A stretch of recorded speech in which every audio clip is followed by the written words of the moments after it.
बोलिए मेरे बांके बिहारी लाल की जय। मैं विशाल शर्मा आप सभी के सामने आप सभी को श्री पाप मोचनी एकादशी की हार्दिक शुभकामनाएं। एक समय श्री युधिष्ठिर जी महाराज भगवान श्री कृष्ण के पास जाकर पूछने लगे कि हे कृष्ण, आप मुझे कृपया कर चैत्र मास की कृष्ण पक्ष की एकादशी का क्या नाम है, उसकी क्या कथा है, क्या विधि है, आप कृपया कर मुझे बताएं।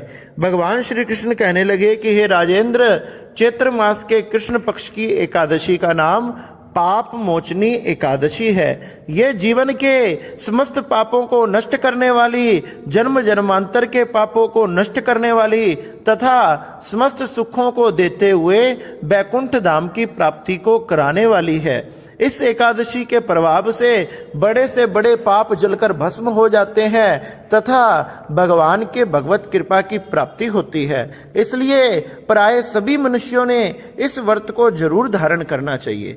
श्री युधिष्ठिर जी महाराज कहने लगे कि हे भगवान कृष्ण, आप कृपया कर मुझे ये बताएं कि क्या किसी ने इस व्रत को धारण किया था तथा इसकी क्या कथा है। भगवान श्री कृष्ण कहने लगे कि हे राजन, ये एकादशी पापों को तो नष्ट करने वाली है ही, साथ में विशेष कर पिशाच योनि से मुक्ति कराने वाली है। इसी से संबंधित मैं तुम्हें एक कथा सुनाते हूँ, आप ध्यान से सुनो। प्राचीन समय में बसंत ऋतु में कुबेर का चैत्ररथ नाम का वन फूलों से सुशोभित था। वह वन बड़ा ही सुंदर था। वहां अनेक प्रकार के पुष्प, अनेक प्रकार के वृक्ष आदि थे। अनेक प्रकार के जीव जंतु पक्षी आदि वहां विचरण करते थे। और तो और वहां पर गंधर्वों की कन्या किन्नरों के साथ विहार करती थी। इंद्र आदि देवता भी वहां क्रीड़ा करते थे। वहां शीतल मंद सुगंध 3 प्रकार की सुगंधित हवाएं चला करती थी। और तो और उस वन में एक तरफ मुनि साधु संत आदि भगवान की तपस्या भी किया करते थे। एक समय की बात है, वहां मेधावी मुनि भी निवास करते थे और भगवान की तपस्या में लीन थे। वहीं पर अप्सराओं ने वहां क्रीड़ा करने के लिए जब उस वन में आई और उन अप्सराओं में से एक मंजू घोषा नाम की अप्सरा थी। जब वह वन में इधर उधर विचरण करने लगी और विचरण करते हुए उसकी दृष्टि मेधावी ऋषि के ऊपर गई, जो अत्यंत सुंदर थे और उनके शरीर से कांतिमान तेज निकल रहा था। और इस प्रकार से सुंदर मुनि को देखकर वह अप्सरा मोहित हो गई। उसका मन चलायमान हो गया और मुनि की तरफ दौड़ने लगा। उसने भी कामदेव की समस्त सेना के साथ मुनि के सामने उपस्थित हो गई और अपनी धीमी धीमी आवाज से, मंद स्वर से सुंदर गीतों को गाने लगी। अपने पैरों की पाजेबों से, नुपुरों से धीरे धीरे स्वरों को निकालने लगी तथा उसकी चूड़ी कर्दनी नुपुरों की जनकार से चारों तरफ वन गूंजने लगा। हाव भाव सहित गाती हुई अप्सरा को देखकर मुनि के कानों में भी शब्द जाने लगे।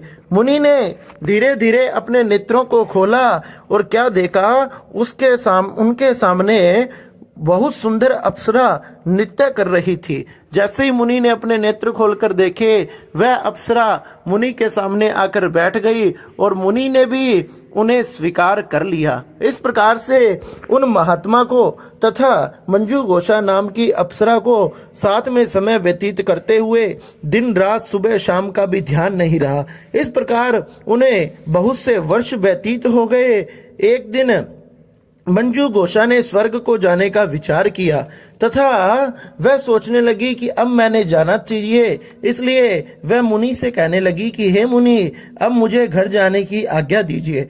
मेधावी मुनि बोले कि हे सुंदरे, अभी तू संध्या काल में ही तो आई है, प्रातः काल होते ही चले जाना। मुनि के इस वचन को सुनकर वह डर गई और वह सोचने लगी कि मुझे यहाँ आए 57 वर्ष 9 महीने और 3 दिन व्यतीत हो चुके हैं। इतना समय हो चुका है और मुनि को इसका ध्यान भी नहीं है। जब वह फिर से कहने लगी कि हे मुनि, मुझे घर जाने की आज्ञा दीजिए, अभी बहुत समय व्यतीत हो चुका है। जब मेधावी मुनि बोले बहुत समय व्यतीत हो चुका है, जब जैसे ही मेधावी मुनि ने ध्यान लगाकर देखा, तो जैसे ही ध्यान लगाकर देखा, उनको ने क्या देखा कि उन्हें 57 वर्ष व्यतीत हो गए हैं। अपने नेत्र को खोलते हुए आंखें उनकी क्रोध से लाल हो गई तथा उनके होठ फड़फड़ाने लगे। कहने लगे, अरे दुष्टनी, अरे पापनी, तूने एक महात्मा की तपस्या को भंग कर दिया, मेरे समस्त जीवन के पुण्यों को नष्ट कर दिया। 57 वर्ष तक मैंने तेरे साथ भोग किया, रमण किया, और तुमने मुझे तनिक भी नहीं बताया। जा, मैं तुझे श्राप देता हूं, तू पिशाच योनि में चला जा, अभी पिशाचनी बन जा, तुझे धिक्कार है। मुनि के वचन सुनते ही वह कांपने लगी तथा जोर जोर से विलाप करने लगी।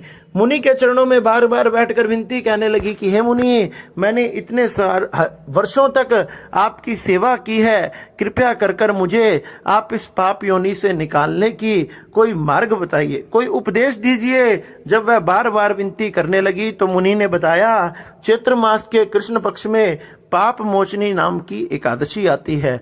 अगर तुम उसका व्रत धारण करोगी तो तुम्हारी ये पिशाच योनि छूट जाएगी और तुम फिर से अपने लोक को चली जाओगी। इस प्रकार मुनि उसे उपदेश देकर वहां से चले गए और वहां से चलते हुए अपने पिता च्यवन मुनि के आश्रम में आ गए। पिता ने कहा कि पुत्र, तुमने ये क्या कर दिया, अपने जीवन की समस्त तपस्या को, पुण्यों को नष्ट कर दिया।